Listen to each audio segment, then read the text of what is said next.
Үй иті мен қасқыр. Ай жарығында аш қасқыр тамақ іздеп жүріп, үлкен итке жолықты. Олар бір-бірімен амандасып, қасқыр итке: «Сен неге сондай үлкенсің? Қандай тамақ жейсің?»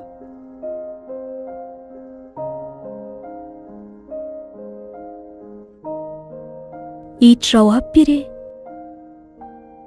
«Қаласаң, сен де мен сияқты бола аласың», деді ол. «Шынымен бе?» деді қасқыр. «Егер қаласаң, мен саған үйретемін», деді ит қасқырға. «Иә, үйретші. Менің жұмысым түнде ұры келсе үйді қорғау. Мен де сен сияқты болғым келеді. Мен жел мен жаңбырдан шаршадым. Жылы баспанам болу үшін бәріне дайынмын», деді қасқыр. «Жарайды, артымнан ер», деді ит қасқырға. Сөйтіп екеуі бірге кетті. Жолда қасқыр иттің мойнындағы ізді байқап: «Мойныңдағы не?»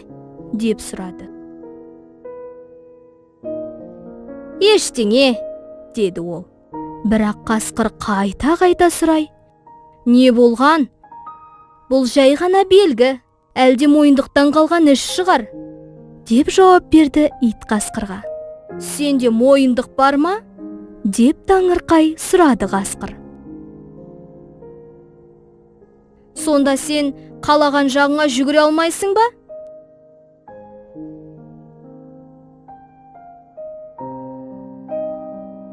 «Жоқ, мен қалағанымды істей алмаймын», деді ит қасқырға. «Кейде қожайын күндіз мені байлап қояды, бірақ түнде еркінмін.